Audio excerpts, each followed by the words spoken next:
인터넷에 한 50대 부모가 이런 글을 올렸어요. 30대 취준생 아들이 있대요. 친척들이 명절마다 너 아직도 취직을 안 했냐? 잔소리를 하더래요. 그런데 작년 설날에 아들이 오늘 저 대기업 취직을 했어요 하길래 다들 열심히 해라 하시면 용돈도 주시고, 그리고 이제 출근을 앞둔 아들이 나 유럽 여행 가고 싶어요 해서 부모님이 적금까지 깨서 이제 보내주기도 하고.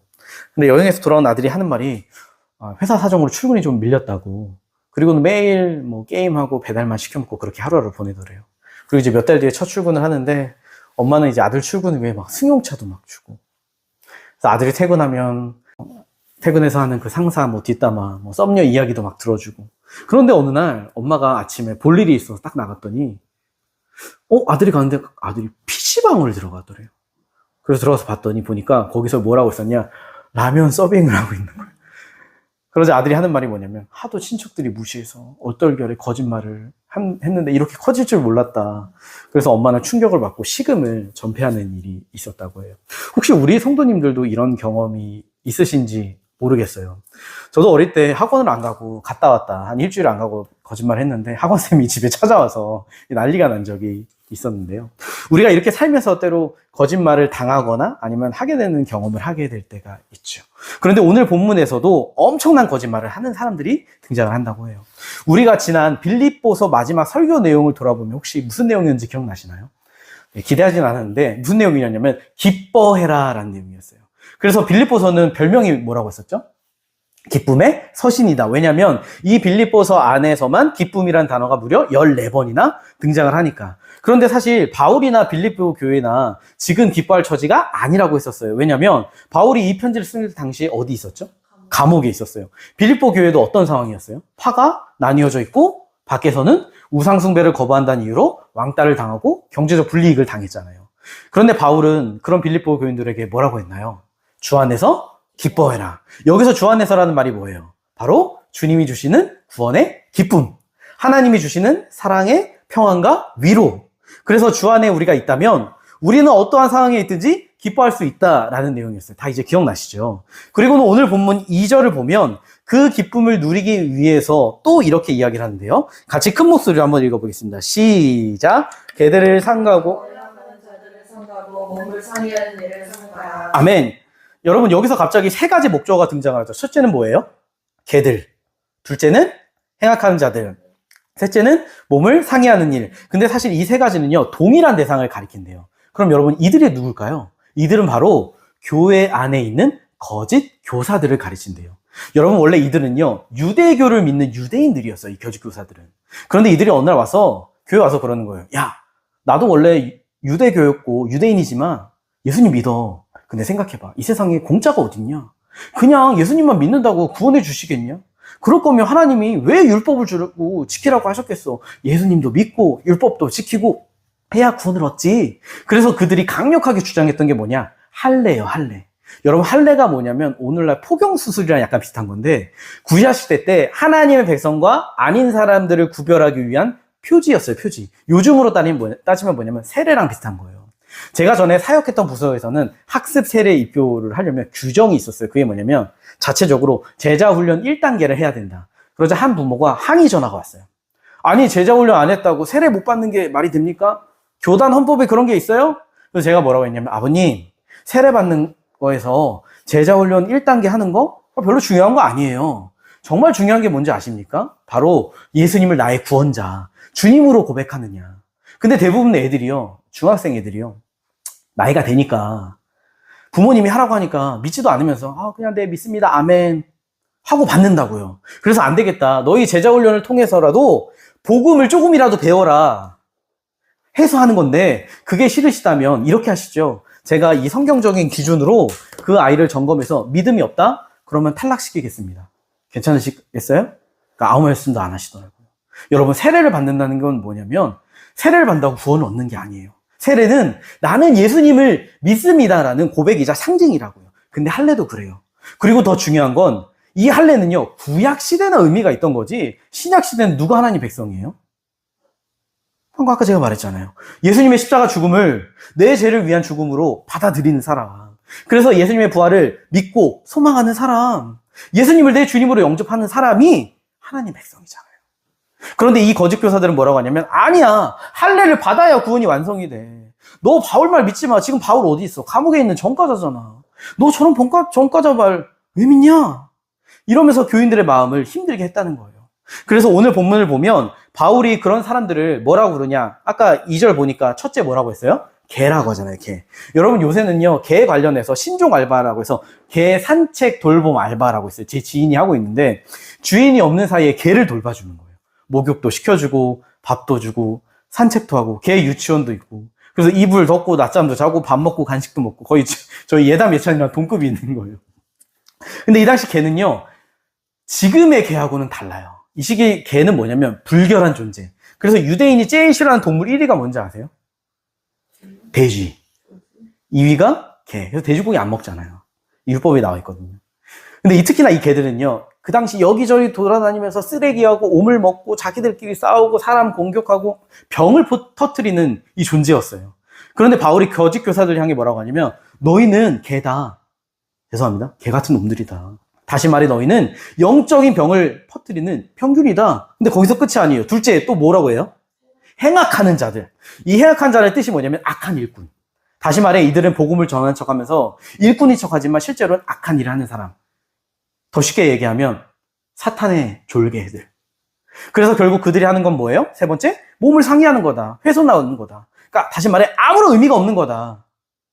그러니 2절에서 이 단어가 계속 반복이 돼요. 무슨 단어일까요? 삼가고 삼가고 삼가로. 삼가다가 무슨 뜻이냐? 분별해라. 다시 말해 2절에서 바울이 말하는 건 뭐냐면, 너희는 영적 병균을 퍼뜨리며 사탄 짓거리 하는, 몸을 훼손하는 저 자들을 분별해라. 자, 그럼 여기서 질문. 왜 바울은 거짓 교사들을 이렇게까지 표현했을까요? 아니, 할례 그냥 받으면 되는 거 아니에요? 오늘 우리 중에 할례 받은 사람 있으세요? 받아야 한다고 주장하는 사람 있어요, 오늘날? 없어요. 근데 왜 이게 문제일까요? 여러분. 문제는 이 할례의 배경 뒤에 뭐가 있냐? 자기 의의가 있거든요. 우리는 그런 신앙생활을 뭐냐면 율법주의라고 해요. 여러분, 십자가에서 복음에서 가장 적대적인 게 뭔지 아세요? 제가 여러 번 얘기했는데, 불신앙, 이단? 아니요. 자기 의예요, 의. 왜요? 이단은요, 여러분, 우리가 다 알아요. 신천지, 여러분 요새는 신천지 접근 방식이 많이 달라졌대요. 한 TV에서 남자 모델이 혼자 밥을 먹고 있는 식당에서 여자에게 가서 혹시 같이 합석해도 되나요? 했더니 그 여자가 남자 얼굴 보더니 오케이 하더래요. 그리고 댓글에 한 남자가 나도 저거 따라했다가 경찰서 갈 뻔했다 그러더래요. 여러분 요새는 어떻게 하냐면 미인계, 미남계로 꼬신대요. 왜 그렇게 할까요? 요즘엔 신천지 수법을 다 알거든요. 조금만 공부를 해보면 야 이거 이단인데 이상한데? 가까이 가면 안 돼. 여러분 이단은요 웬만하면 분별이 돼요. 근데 문제는요, 자기 의의는 분별이 안 돼요. 왜요? 겉으로 안 보이거든요. 그럼 여러분, 자기 의의가 뭐냐? 간단해요. 자기가 한 종교 행위나 배경을 자랑하는 거. 그래서 그 행위와 배경을 의지해서 하나님 앞에 서고자 하는 거. 다른 말로 자기를 드러내는 신앙이라는 거죠. 근데 여러분, 이게 왜 문제일까요? 이게 왜 문제냐면, 우리 중에서 그 어느 누구도 자기 의의를 의지해서 하나님 앞에 설 수 있는 사람이 한 명도 없기 때문이죠. 여러분 누가복음 18장 9절을 보면 예수님이 두 사람을 예시로 비유를 드세요. 한 명은 바리새인, 다른 한 명은 세리. 근데 그 둘이 기도하는데 바리새인은 서서 따로 기도를 해요. 나는 저 세리와 같은 죄인과 같이 기도할 수 없다. 그러면서 뭐라고 해요? 저는 토세, 구리, 간음을 하지 않고 세리와도 같지 않음에 감사합니다. 나는 금식도 하고 11조도 드립니다. 근데 세리는 뭐라고 기도해요? 멀리 서서 감히 눈으로 하늘을 보지 못하고 가슴을 치며 하나님 저를 불쌍히 여겨주세요. 저는 죄인입니다. 그럼 이 둘 중에 누가 의로운 사람이냐? 근데 예수님이 뭐라 하세요? 세리다. 여러분 이 당시 이 말씀은요, 이 제자들과 유대인들에게 굉장히 충격적인 이야기였어요. 왜냐하면 그들의 신앙을 흔드는, 신앙의 근간을 흔드는 말씀이었거든요. 비교 대상이 그것도 바리새인과 세리니까. 이 생각해보면 뭐냐면 예시, 우리 권사님 남편분 교회를 안 다니시잖아요. 근데 어느 날 만약 예수님을 만났는데 예수님이 권사님보다 남편분이 더 낫다, 의롭다 하시면 기분이 어떠시겠어요? 아이고. 근데 여러분, 바리새인과 세리는요, 그 정도 개념이 아니에요. 여러분, 세리는요, 세금을 걷는 사람이잖아요. 우리로 따지면 일본 식민지 시대 친일파예요. 로마 편에서 세금을 거둔 사람, 중간에 돈을 가로채고 자기 동족을 괴롭히는 불경건하면서도 가장 더럽고 하나님 말씀 어기고 사는 민족의 배신자, 쓰레기. 근데 바리새인은 지금이야 우리가 보기에 좀 안 좋은 이미지를 가지고 있지만 이 당시 사람에게는 어떤 사람이냐? 하나님 말씀 잘 지키는 사람들. 로마에 타협하지 않는 사람들. 믿음 지키는 사람들. 유대 백성들을 지도하면서 엄청난 영향을 끼치는 롤 모델. 그래서 기도면 기도, 성경이면 성경, 금식이면 금식, 헌금이면 헌금, 아끼지 않고 하나님을 향해 충성을 보여준 사람들. 그러니까 비교 대상 자체가 아니라고요. 근데 예수님께서 뭐라 하시냐? 저 바리새인보다 세리가 낫다. 자, 그럼 질문. 바리새인은 뭐가 문제였을까요? 네. 행동? 아니요. 겉은 문제가 없었어요. 그의 문제는 행동이 아니라 마음의 중심이었어요. 여러분, 만약 바리새인이 기도할 때 하나님 제가 방금 말한 거요. 제가 당연히 해야 할 일 한 거예요. 하나님이 주신 은혜가 얼만데 했다면 예수님께서 잘하셨다 칭찬하셨을 거예요. 근데 문제는 바리새인이 자기가 그동안 한 종교 행위를 자기 신앙의 근거로 내세웠다라는 거죠. 근데 더 큰 문제가 뭐냐면 그 의는 하나님이 원하시는 의와는 비교가 되지 않는 쓰레기였다라는 거예요. 여러분, 사형을 당할 중범죄가 내가 우리 깜방 사람들 얼마나 섬기고 수발두고 상담해주고 기도도 해주고 내가 겸손하게 섬겼습니다 했다고 사형에서 면제가 되나요? 아니에요. 여러분, 만약 우리가 하나님 앞에 내세울 게 있다면 왜 예수님이 십자가에서 죽으셨겠어요? 근데 지금 거짓 교사들이 주장하는 할례가 그래요. 자기의가 숨겨져 있어요.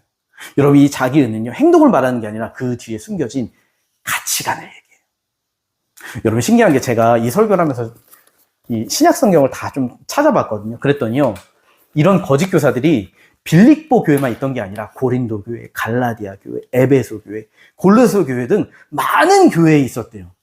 근데 여러분, 지금 딱 들으면 이거 누가 봐도 잘못된 건데, 말도 안 되는 건데. 근데 왜 이 당시 교인들은 이 말에 힘들어하고 속아 넘어갔을까요?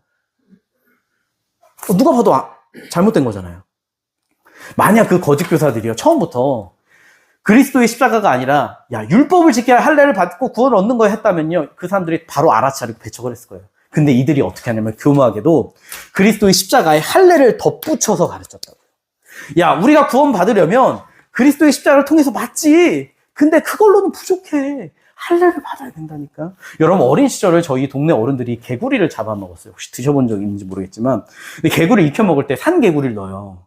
어떻게 하냐면 산개구리 그냥 물에 넣은 다음에 물을 끓여요. 그럼 개구리가 따뜻해서 좋다 이러다가 점점 이제 뜨거워지는데 몰라요. 왜냐하면 익숙해져 가거든요. 그러다 익어 죽어요.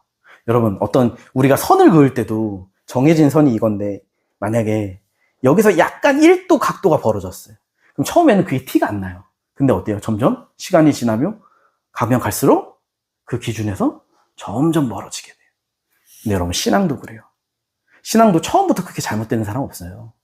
다 작은 거에서부터 시작돼요. 근데 문제는 제가 늘 이야기하지만 성경에서 우리가 믿는다 할 때, 사랑한다 할 때 이 단어가 빠지면 안 된다고 했어요. 그게 혹시 뭔지 아세요? 기억나세요? 바로 오직. 제가 아내랑 결혼한 지 이제 5년 차 돼가나요? 저희는 자기 전에 항상 포옹을 한번 하고 자요. 그런데 만약에 제가 아내를 사랑한다고 포옹하면서 다른 여자랑도 포옹하고 뽀뽀하고 그럼 아내를 사랑하는 거예요? 근데 제가 오히려 적반하장으로 내가 아내를 26일이나 사랑하고 포옹한다. 근데 그 여자는 일주일에 딱 한 번 만나. 그럼 한 달에 4번이네?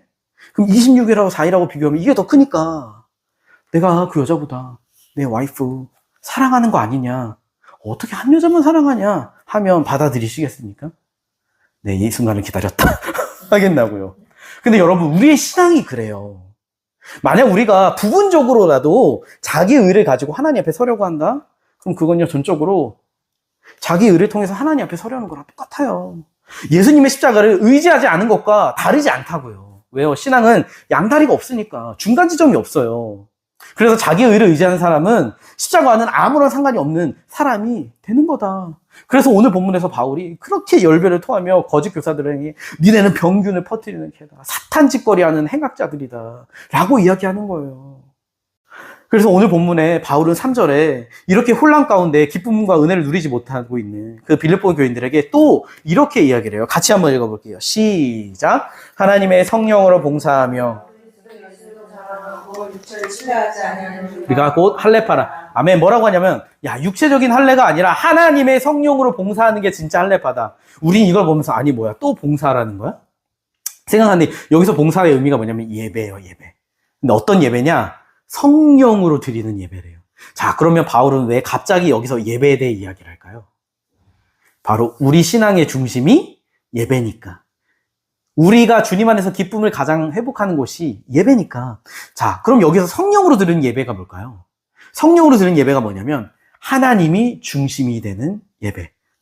여러분, 우리가 신앙이 타락하고 하나님의 기준이 가려지면 신앙을 자기 관점으로 이해하기 시작하는데 가장 크게 왜곡하는 게 뭐냐면 예배예요, 예배. 그래서 이렇게 자기 의를 강조하는 사람들이 예배 때 중요하게 여기는 게 뭐냐? 의식, 순서. 자, 그럼 질문해 볼게요. 여러분, 예배가 뭐예요? 다 알아요, 답은. 표현이 어려운 거죠. 여러분, 예배는 뭐예요? 십자가의 은혜를 의지해서 주님의 보좌 앞에, 그래서 주의 보좌로 나아갈 때 그 노래도 하잖아요. 그분과 만나는 거예요. 근데 이들은요, 그런 거 중요하지 않아. 뭐가 중요하냐? 예배 순서, 규칙, 규례, 의식, 이런 거 했냐, 안 했냐. 여러분, 제가 전에도 얘기했지만 옛날에는 교회에서 본당에 피아노 위가 딱 이쪽에 있으면 이걸 옮기고 싶어. 옮기려 하면 어떤다고요? 난리가 난다. 어른들이. 성물을 왜 옮기냐. 그래서 목사님이 생각한 방법이 뭐예요? 일주일에 1세신씩 옮겨라. 제가 아는 선배님, 목사님은요, 예전에 찬송가로 주로 찬양하던 시절 생소하게 우리처럼 찬양가 경배를 하니까 교회를 방문한 사람들이 와서 이게 예배야? 예배는 찬송가로 해야 예배지. 그리고 사도신경과 주기도문을 안 하니까 성도들이 와서 하는 말이 왜 주기도문 안 해요? 주기도문 안 하면 예배 아니죠. 여러분, 예수님이 주기도문을 예배 때 외우라고 알려줬을까요? 평소에 그렇게 기도하라고 알려주신 걸까요? 기도하라고. 중요한 건요, 우리가 주기도문의 내용을, 의미를 알고 그대로 기도하냐지, 그걸 예배 시간에 하냐 안 하냐가 문제가 아니라고요. 그럼 우리가 뭐 교리교독도 하고, 저번에 한번 이제 귀환교에서 예배 드릴 때 앉았다 일어났다 찬송가도 부르고, 그게 잘못된 거냐? 아니요. 해도 되고 안 해도 돼요. 문제는 그 순서를 가져야만 올바른 예배가 된다는 사고방식. 그리고 더 큰 문제가 뭐냐면 그 예배의 순서를 따라할 때 거기에 마음을 담지 않는다는 거. 그냥 순서 따라 예배 드리고 끝났으니까 나는 예배 드렸지, 주일 성수했지. 근데 하나님이 원하시는 예배가 뭐예요? 십자가 복음 위해서 주의 은혜 주신 은혜에 감사해서 하나님 사랑하고 찾고 만나기를 간절히 구하고 찬양으로 영광을 올려드리고 말씀을 통해 주님이 주시는 응답을 받고 성령을 따라 기도하고. 여기서 제일 중요한 게 뭐예요? 마음을 드리는 거. 마음을 드리며 성령을 따라 예배하는 거. 왜요? 예배는 주님께 드리는 거잖아요. 저는 청년 시절 한 달에 한 번은 저녁 예배 때 청년 성가대를 섰어요. 근데 어느 날 지휘자 누나가 저를 보더니 너 2부 메인 성가대 해봐라. 그래서 제가 난 성가대 좀 어렵다. 왜냐하면 화음 집중하느라 마음 집중이 안 된다. 테너 하는데. 자, 그 누나가 하는 말이 야, 성가를 통해 성도들이 은혜 받으면 되지. 그러는 거예요. 근데 그때 문득 든 생각이 성가대가 은혜를 끼치기 위해 하는 건가? 성가대는 하나님 찬양하는 게 1순위 아니야? 제가 딱 청년 성가대를 어디서 보니까 할 때 어느덧 우리가 찬양을 하면서 어떻게 하나님께 영광을 돌리고 마음을 드릴 수 있을까 보다 박자 안 틀릴까? 화음이 잘 맞았나 안 잘 맞았나? 그래서 틀린 날은 멋쩍어요 하고 나서도. 잘 맞춘 날은 오늘 노래 잘 됐어. 뿌듯해하고. 근데 여러분 뭐 그럴 수도 있죠. 그것도 중요해요. 근데 문제는 우리가 하나님께 온전한 마음을 드리며 그분을 높이는 것보다 겉에 들리는 사람의 평가를 더 중요하게 여겼다는 거죠. 근데 여러분, 우리가 아무리 멋진 화음 하더라도 천사들이 노래 더 잘해요. 천상의 목소리라고 하잖아요. 여러분, 우리가 마음의 중심을 주님께 드리지 않으면요, 아무리 예배를 드려도 그게 하나님께 아무런 의미가 없는 거예요. 그래서 오늘 본문에 바울은 첫 번째 뭘 말하냐? 하나님 백성의 정체성은 뭐냐? 성령으로 예배하는 거다. 그리고 3절을 보면 또 뭐라고 해요? 그리스도 예수를 자랑하고 육체를 신뢰하지 않는다. 여러분, 이 말은요, 사실 같은 말이에요. 왜요? 성경에서 믿음과 자랑은 동의어. 그러니까 내가 신뢰하면 자랑하고 자랑하면 신뢰해요. 근데 사람의 심리는요, 늘 내가 가지고 있는 육신을 자랑하고 싶어요. 여기서 육신이 뭐냐? 세상에서의 배경, 재물. 내가 가진 넓고 비싼 집, 좋은 차, 세상에서의 지위, 직업, 내가 가진 외모, 좋은 학력, 그런 거에 자부심을 느끼죠. 우리 목사님들은, 성공하신 목사님들은 주로 제네시스 차를 타고 다녀요. 창세기차. 성경적인 차죠. 그거 타면 보통 이 정도 목회 성공했지. 아파트 한 50평 넘고 안정적인 직장이 있고. 그래서 우리가 그러지 못한 사람들 보고 생각하는 거죠. 아, 내가 그래도 저 사람들보다는 인생을 잘 살았지. 우리 자매님도 만약 몇백짜리 샤넬백 어깨에 매면 뽕 올라가나요? 안 가나요? 혹시 있나요? 샤넬백? 그런 거 없나요? 이거 매면 어때요? 얼마나 귀하게 여기겠어요. 뽕이 올라가고. 제가 맨날 쇼핑백만 사줘가지고 육체를 자랑하는 거죠. 또 어떤 사람은 종교적 육체를 자랑하죠. 그게 뭐예요? 내 배경, 종교적 배경이나 열심. 내 옛날에 술, 담배 했는데 왕년에 끊었어. 잘한 거예요. 나 권사고, 집 사고, 장로고, 목사야. 성가대 한지 한 30년? 교사 30년? 예배 한번 빠져본 적 없고. 매년 성경을 3독씩 하고. 다 귀한 이야기죠. 제가 이전 사역지에 있을 때 한 학생이 저에게 어느 날 와서 그런 말을 했어요. 목사님, 저희 엄마가 목사님을 칭찬하셨어요. 그래, 무슨 칭찬? 근데 엄마가 그러시는데, 목사님 참 찬양 노래를 잘하시는 것 같아요. 감사하다고 전해드려. 근데요. 근데 뭐? 찬양은 잘하시는데 다리가 짧아서 비주얼이 아쉽다고. 그래, 야, 내 키 180에서 조금 안 되거든? 했는데, 근데 제가 별로 기분이 안 나빴는데 그 칭찬을 듣는 순간 뭘 안 하는 줄 아세요? 제 안에도 종교적인 의의가 있다는 거라서, 육체가 있다는 거. 그래, 내가 좀 찬양은 좀 하지. 라는 자부심. 근데 여러분, 만약 우리의 자랑과 자부심이요, 예수님이 아니라 내 신앙적 배경이나 직분이나 헌신이나 봉사나 열심 자랑하면요, 그게 세상에 돈이나 뭐 좋은 차나 집이나 명예는 아니라 할지라도 자기 육체를 자랑하는 거랑 똑같아요. 왜요? 그것이 예수님은 아니니까. 할례랑 다를 게 없는 거예요. 여러분, 우리가 예배드리고 교회 열심히 다니고 11조하고 성경 많이 보고 전도하고 이거요, 지키라고 하신 거 아니에요. 십자가 은혜라는, 그 구원의 은혜라는 큰 선물을 받은 사람이 감사해서 예배하고 그렇게 하는 건 당연한 거죠. 근데 문제는 오늘날 우리는 이게 마치 공로인 것처럼 여긴다는 거. 여러분, 근데 그렇게 공로로 여기는 사람들 더 큰 문제가 뭔지 아세요? 이 사람들의 특징은요, 자기 기준으로 남을 판단을 잘해요. 여러분, 아까 예수님이 누가복음 18장 9절에서 바리새인과 세리의 비유를 드셨잖아요. 이게 사실 누구한테 하신 말씀이냐면, 제가 읽어드릴게요. 또 자기를 의롭다고 믿고 다른 사람을 멸시하는 자들에게 이 비유로 말씀하시대. 무슨 말이냐? 자기의 의를 의지하고 육체를 자랑하는 사람들의 특징이 뭐냐면 다른 사람을 멸시하고 무시한다는 거예요. 왜요? 우월의식을 가지니까. 한 번은 어떤 교회 부목사님들이 새벽 기도를 좀 자주 빠졌어요. 그러자 어떤 성도님이 그러시더래요. 목사님들은 왜 새벽 기도 안 나와요? 문제 있는 거 아니야? 저한테 그랬어요. 제가 그랬어요. 성도님, 그분들이 나오시든 안 나오시든 그건 하나님 앞에서 그분들이 하실 일이니까 신경 쓰지 마셔요. 여러분, 그 목사님들도 일찍 퇴근하고 잘 수 있으면 새벽 기도 쉽게 나오죠. 근데 밤 10시, 11시 넘어서 퇴근하는데 새벽 4시 일어나서 오는 거 쉽지 않죠. 근데 그렇게 말씀하시는 분들의 문제가 뭐냐면, 새벽 기도 하면 뭐에 초점이에요? 기도에 초점이 가야 되는데 왜 자꾸 새벽이라는 거에 시간에 초점이 가냐고. 하나님과의 만남이 아니라, 왜 나는 새벽에 기도했어, 근데 왜 너는 안 해? 라고 하냐고요. 근데 그게 새벽 기도만 있겠어요?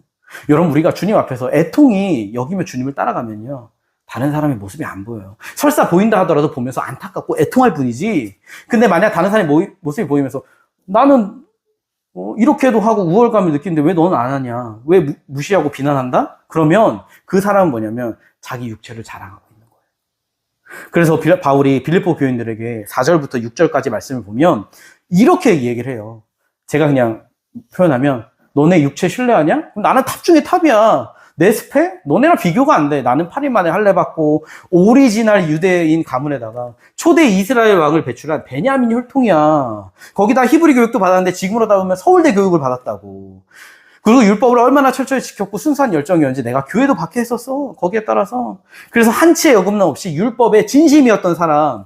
근데 그런 배경을 가졌던 그가 7절과 8절에 뭐라고 해요? 내게 유익하던 거, 다시 말해 남들과 비교할 수 없는 나의 자랑을 모두 다 뭐로 여긴대요? 해로 여긴다. 배설물로 여긴다. 혹시 우리 성도님 중에 나는 아침에 볼일을 보고 사진을 찍으면서 가족과 친구들에게 사진을 전송한다 하시는 분 계세요?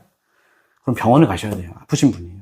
근데 여러분, 신기한 건요, 우리는 육적인 배설물은 그렇게 하지 않지만 매일 영적인 배설물은 그렇게 자랑하며 살고 있지는 않나요? 바울이 어느 날 도망간 그리스도인을 잡으러 다메섹으로 가는 도중에 예수님의 영광을 보고 음성을 딱 듣게 되잖아요. 눈이 멀어 3일 동안 식음을 전폐해요. 누워 있었어요. 움직이지 못하고. 왜요? 자기가 그토록 부정하던 예수님의 십자가를 봤으니까. 근데 자기가 예수님의 십자가 앞에 딱 서니까 뭐가 보이냐? 자기 의의 실패가 보이는 거예요. 내가 어떤 사람인지, 하나님 앞에 얼마나 큰 죄인인지, 자기 안에 더러움, 추악함, 수많은 야망, 탐심이 얼마나 가득한지 보여요. 그래서 십자가를 볼 때마다 저기가 내 자리인데, 내가 달려야 할 곳인데, 그래서 그 예수님의 처참한 죽음 앞에 그곳에서 하나님의 거룩과 의로우심이 드러나는데, 그래서 바울은 아까 제가 말한 것처럼 나름 육체적 배경, 자랑할 만한 엘리트의 삶을 살았지만 그 어떤 것도 자기를 구원할 수가 없구나. 여러분, 배설물처럼 여겼다는 건 뭐냐면 그건 무가치한 거야 이 말이 아니라 자기가 가진 그 어떤 것도 십자가 앞에서 구원의 이유가 될 수 없다는 말이에요. 그래서 나는 그거를 의지하지 않겠다. 그게 배설물처럼 여기는 거예요. 여러분, 우리가 우리의 육체를요 배설물처럼 여기지 않으면요 절대로 주님을 믿을 수 없어요. 교회 다닌다고 믿는 게 아니에요. 세상의 배경, 돈, 힘, 명예, 지위, 권력, 그 모든 배설물들이 내려져야, 나의 자랑이 안 돼야 예수님만이 나의 자랑이 될 수 있는 거예요. 그러면 그렇게 내려놓을 수 있는 비결이 뭐냐? 8절 말씀 같이 한번 읽어보겠습니다. 시작. 또한 모든 것을 해로 여김은 예수를 아는 지식이 내가 벗어나기 때문이라. 내가 그를 위하여 모든 것을 잃어버리고 배설물로 여김은 그리스도를 얻고. 아멘. 내 주 그리스도 예수를 아는 지식이 가장 고상하기 때문이다. 여러분, 여기서 안다라는 말이 뭐냐면요, 성경적인 지식을 그런 걸 말하는 게 아니에요. 바울은 예수님 만나기 전에 율법에 능통한 사람이었어요. 근데 문제는 뭐예요? 지식만 가득 찬 사람이었어요. 여러분, 우리 신앙생활에 있어서 올바른 성경 지식은 매우 중요해요. 성경에는 우리 모든 신앙과 삶과 사역을 위한 기준이 담겨져 있어요. 잘 배우셔야 돼요. 그러나 그럼에도 성경은요 하나님이 아니에요. 하나님은 살아계신 인격체세요. 성경은 그 하나님을 우리에게 소개하는 책이에요. 여러분, 피자를 광고하는 광고지가 있어요. 거기에는 피자 그림이 있고 자세한 설명과 가격이 있지만 그게 피자는 아니에요. 그래서 아무리 그 광고지를 많이 보고 읽고 그 내용을 외웠다 하더라도 그게 피자를 아는 거 아니라고. 어떻게 해야 알아요? 먹어봐야 알아요. 근데 바울도 그래요. 평생 광고지만 본 거예요. 근데 이제는 그 본체이신 예수님을 만났죠. 그분의 영광을 보고 음성을 듣고, 그래서 평생을 더 주님을 알기 원하고 사랑하기를 소망하고, 그래서 고백하는 말이 뭐예요? 내 주 그리스도를 아는 지식이 가장 고상하다. 고상하다 뭐예요? 소중하다. 여러분, 우리 신앙의 궁극적인 목표는요 여기에요. 그리스도를 친밀히 아는 거, 그리고 그분을 가장 가치 있게 여기는 인생. 그래서 우리가 주님과 그러한 관계가 될 때에야만 우리는 주 안에서 흔들리지 않는 기쁨을 누릴 수 있다는 것이죠. 사랑하는 성도님들, 여러분은 어떠십니까? 여러분의 자부심, 자랑은 뭐예요? 우리의 자부심과 자랑은 예수 그리스도 안에 있습니까? 아니면 밖에 있습니까? 저는 이번 한 주간 살아갈 때 예수님의 십자가 앞에서 우리 자신을 돌아보길 소망해요. 주님, 내 안에 내 의로 여기며 내가 자랑하고 있는 우상들이 있다면 보게 해주시고 주님 앞에 내려놓기를 소망합니다. 그래서 예수님만이 나의 자랑과 능력이 될 수 있게 해주세요. 그래서 사도 바울의 고백처럼 예수 그리스도를 깊이 아는, 예수님만을 가장 소중히 여기는 인생이 되길 원합니다. 저는 이번 한 주간 우리의 삶을 살아갈 때 여러분의 가족, 친구, 동료와 주변 사람들에게 그 예수님이 주신 감사와 은혜를 나눠보기를 소망해요. 겸손한 마음으로 그 예수님을 자랑하는 삶을 살아보기를 소망합니다. 그리고 무엇보다도 우리 함께 걷는 교회의 예배가 우리를 자랑하는 형식적인 예배에 모는 것이 아니라 성령을 따르는 예배가 되기를. 그래서 우리의 마음과 중심을 하나님께 드리며 그 십자가의 능력을 통해 우리의 영혼이 회복되고 주님 안에서 참된 기쁨을 누리는 우리 모든 성도님들 되시길 예수님의 이름으로 간절히 축복합니다.